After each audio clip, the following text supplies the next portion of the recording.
Scientists create a unique plant intended to make people happy, but instead, it drives them insane. All of us who've inhaled the pollen, we belong together now.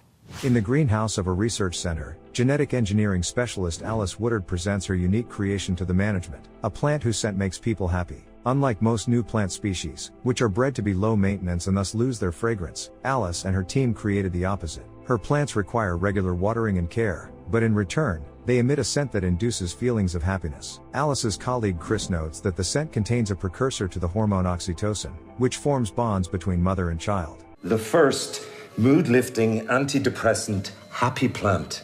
Meanwhile, Alice's son Joe waits for her in her office. Alice is raising him on her own. Chris, returning from the greenhouse, tells Joe that his mom will be free soon and suddenly compliments Joe's sneakers. Later, Alice and Joe leave the research center. On the way home, Joe shares his thoughts about the day and mentions during dinner that Chris definitely likes her. Alice is puzzled by this, but Joe insists it's obvious from Chris's behavior. He suggests that Alice should consider Chris since he's smart and shares common interests with her. Alice brushes off the idea and changes the subject. She tells Joe that his father wants to see him more often, but Joe thinks they are too different and says he finds him uninteresting. The next day, Alice visits her therapist, sharing her concerns about launching the new Happiness Flowers program. The scientist hopes everything will go as planned but admits she might have made an unforeseen mistake. Alice is also worried that she's not spending enough time with Joe. She fears something terrible might happen to him, and she won't be there for him. Meanwhile, Alice's colleague Bella arrives at the greenhouse, bringing her dog Bello, whom she leaves in the corridor. Bella then starts working on another type of plant, more resilient blue flowers. Nearby, Alice and Chris work on the happiness flowers, raising the temperature in the lab since the plants need warmth. Later, Chris confides that he's very proud of their joint work, but Alice cautions that it's too early to celebrate.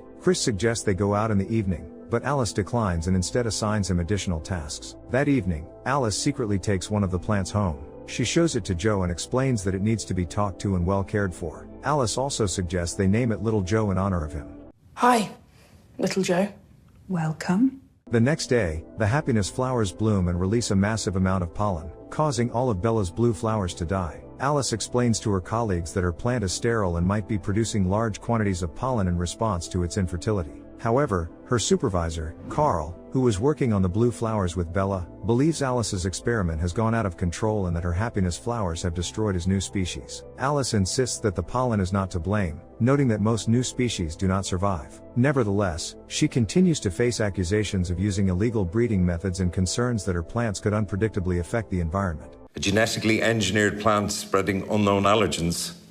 Hello? Carl orders all the scientists to wear masks until further notice, and everyone goes back to work. Later, Bella and Carl notice that the blue flowers have deteriorated further, confirming that the pollen is indeed responsible. At the end of the workday, Alice mentions that her son has gone to his father's for the weekend. Chris takes the opportunity to invite her out again. Alice hesitantly agrees, but they are interrupted by Bella, who says that Bello is missing. She worries that he might have been accidentally locked in the greenhouse, so Chris goes to look for him. At first, Chris thinks the greenhouse is empty, but suddenly Bello lunges at him, nearly knocking him over. Chris stumbles and falls into the flowers, inhaling the mysterious pollen. Bello's strange behavior surprises him, but after breathing in the pollen, Chris starts acting a bit differently himself. At the bar, Alice mentions that Joe thinks she and Chris are a great match. Suddenly, the usually shy and reserved Chris tries to kiss Alice, but she dodges him.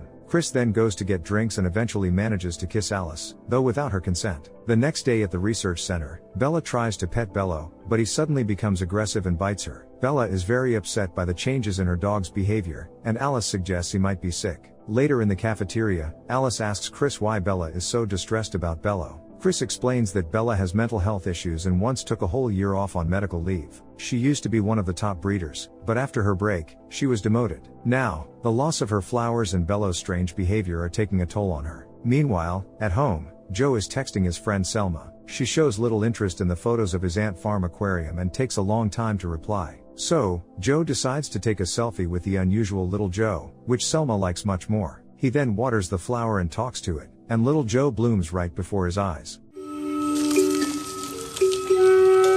Joe leans in to smell the flower but suddenly starts sneezing from the toxic pollen. Soon, Alice returns home and apologizes to Joe for being late. However, Joe doesn't respond or even look at her, staring at the TV instead. Alice checks the fridge and offers to order something for dinner, but Joe abruptly says he's not hungry. His behavior alarms Alice since he's never spoken to her in such a tone before. The next day at work, Alice sees Bella and asks why she didn't bring her dog today. Bella says that Bella was no longer the same, so she decided to put him down. That evening, Bella comes to Alice's home, insisting they need to talk. Settling into a chair, Bella explains that Bella was like a son to her and asks Alice to imagine how she would feel if Joe suddenly changed. Bella asserts that little Joe is to blame, claiming its pollen affected Bella. Initially, she thought it was an allergy, but tests showed no changes. Alice tries to assure Bella that her flower is likely not the cause, but Bella is convinced otherwise. Bella shows Alice a magazine article about pathways to the brain. She explains that pollen reaches the olfactory receptors through the nose, transmitting information to the brain area responsible for emotions, behavior, and personality.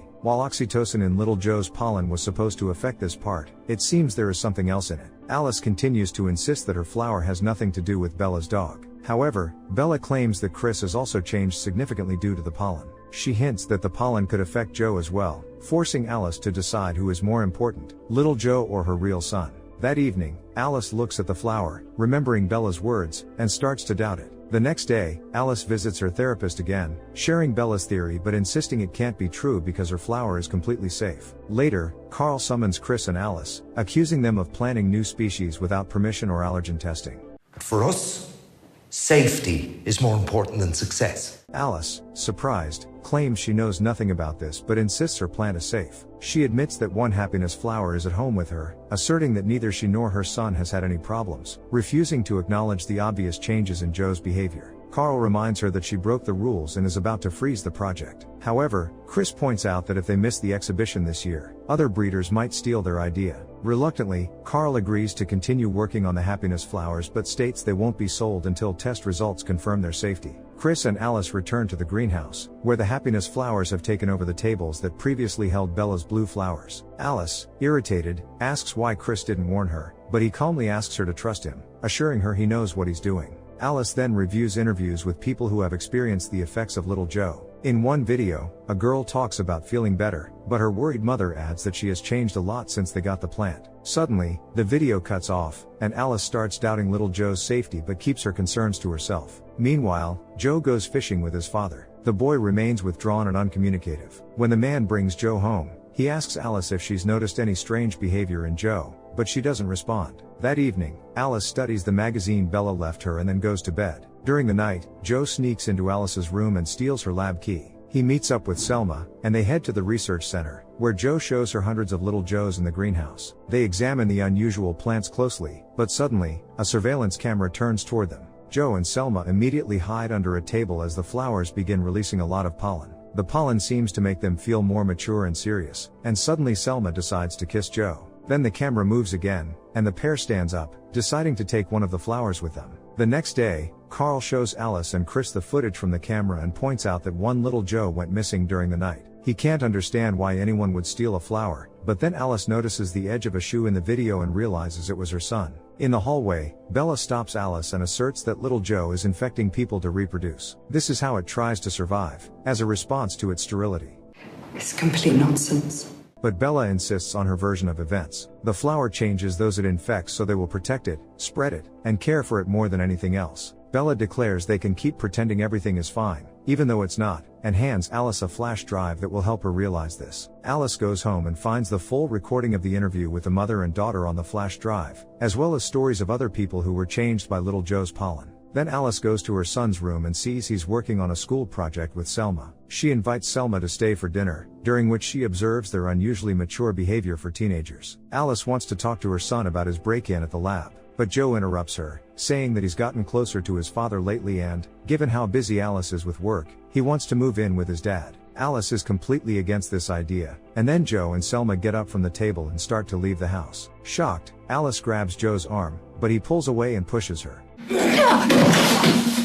Seeing his mother hit her head, Joe offers to put a bandage on it. Later, Alice observes Joe and Selma, who didn't end up leaving, lovingly caring for little Joe. She then notices Joe's aquarium and sees that all his ants have died. To his mother's surprise, Joe says he can't take care of everything. The next day, Alice's colleague Rick comes into the lab and finds that many of the little Joe samples haven't survived because of the very low temperature in the room. Rick blames Bella, but she insists she had nothing to do with it. During lunch, Alice and Chris discuss Bella's attitude toward little Joe, and Alice suddenly says that maybe Bella is right. The virus in one of the genes might have mutated and become pathogenic. Chris thinks this is nonsense, but Alice insists that the flower might indeed be trying to overcome its sterility this way. Alice notes that they shouldn't have made little Joe sterile, as it's unnatural, but Chris reminds her that it was necessary as a safety measure for genetic engineering, to prevent these plants from reproducing uncontrollably, as well as for commercial reasons. Chris also warns that if Alice tells anyone they created a virus dangerous to humans, their careers will be over, so she should keep quiet. Alice shares her concerns about Joe's strange behavior with Chris, but he assures her that it's just part of growing up and suggests talking to him. Alice picks up her son from school, but at first, he pretends not to see her. Then he gets in the car as if nothing happened. On the way, she suggests they do something together over the weekend, but he says he has other plans. Meanwhile, Bella continues working in the lab. Suddenly, Rick approaches her and asks if she can feed the plants for him, as he needs to leave early. He gives her the access code and leaves, and Bella, wearing a mask, goes to the greenhouse where she diligently cares for the dangerous plants. Suddenly, it gets warmer in the greenhouse, and the doors lock. Soon, the flowers start releasing pollen, but Bella manages to open a window and avoid catching the virus. The next morning, Alice wants to talk to Bella, but Bella pretends that the pollen has affected her. She claims she was wrong about little Joe and that her previous behavior was due to her unstable mental state. Soon after, Alice visits her therapist again. She explains that Bella suddenly changed her mind and suspects that the pollen is to blame. Alice also confesses that she no longer recognizes her son. However, the therapist suggests that Bella's fears have triggered similar fears in Alice and that she's finding it easier to interpret her son's growing up as a reaction to the plant. That evening, Alice returns home to find Chris talking with Joe and Selma in her absence. She asks him to leave, and outside, he suddenly tells her that he loves her and that her son is fine. Alice doesn't respond to his words and says she'll handle her son on her own. Back inside, Alice brings up the subject of what Joe and Selma were doing in the greenhouse. They explain that they wanted to get a flower for Joe's father so he could become one of them. Alice doesn't understand what they mean, and Joe explains that everyone who breathes in the pollen feels boundless happiness. He and Selma suggest that Alice also inhale the pollen and become one of them. They assure her that she won't notice any changes in herself but that she will be happy. It's like being dead. You don't notice you're dead, do you?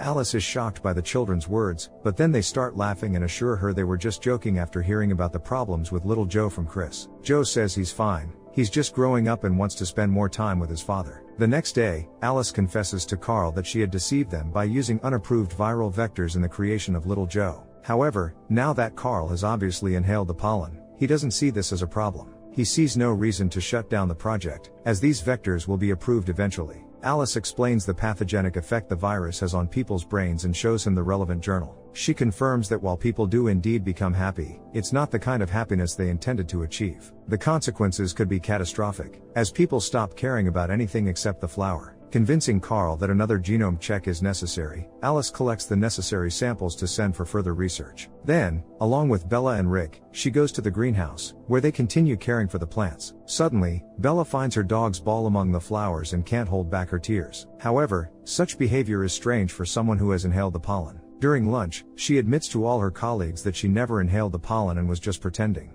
She confesses that her dog, Bello, is the only creature she ever loved and that no flower could ever replace him. You're no longer your real self. All the infected colleagues think Bella's mental health issues have flared up again, and Carl offers her some medication. Bella insists she's fine and runs away. Carl and Chris immediately chase after her, and suddenly she falls down the stairs. Alice arrives shortly after and accuses them of pushing her, but the men insist they didn't do it. Bella is still fighting for her life in the hospital, while Carl urges the team to focus on the upcoming exhibition, as tests have confirmed the safety of the flowers of happiness. He also announces that masks are no longer necessary in the greenhouse. That evening, Alice sneaks into the greenhouse and lowers the temperature, hoping all the plants will die overnight. However, Chris catches her. She claims she was just checking the thermostat and that the temperature is normal, but Chris senses the room is cooler than usual. Realizing that Alice wants to destroy the plants, Chris tries to persuade her not to do it. However, Alice refuses to listen, and Chris is forced to take the key from her by force. Chris calmly raises the temperature back up and then removes Alice's mask, forcing her to finally inhale the pollen. The next day, Carl announces that little Joe has been nominated for the European Health Award. Additionally, they have already received orders for the Flowers of Happiness from the Board of Education and the Ministry of Health, and soon they will be supplying little Joe worldwide. Carl praises Alice, calling her the best breeder, and congratulates everyone on their success. Chris then apologizes for his behavior in the greenhouse, but Alice tells him he did the right thing since she could have destroyed all the flowers, and then she kisses him. At home, Alice tells her son that she is no longer opposed to him living with his father, admitting that she was just afraid of losing him before, but now she has little Joe, and she can take care of him. Alice takes her son to his father's house and then visits her therapist. She now says that her plant doesn't affect people, and all her doubts were caused by guilt over spending more time with little Joe than with her son. She also feels that subconsciously, she always wanted Joe to move in with his father so she would have more time for work and herself. Alice then returns home and lovingly wishes little Joe good night, feeling as if the plant reciprocates her affection. How do you think the world would change if millions of people started caring solely about the well-being of plants? And what, in your opinion, is the real-world equivalent of such a flower of happiness? Share your thoughts in the comments below, hit the like button and subscribe to the channel. See you in the next video.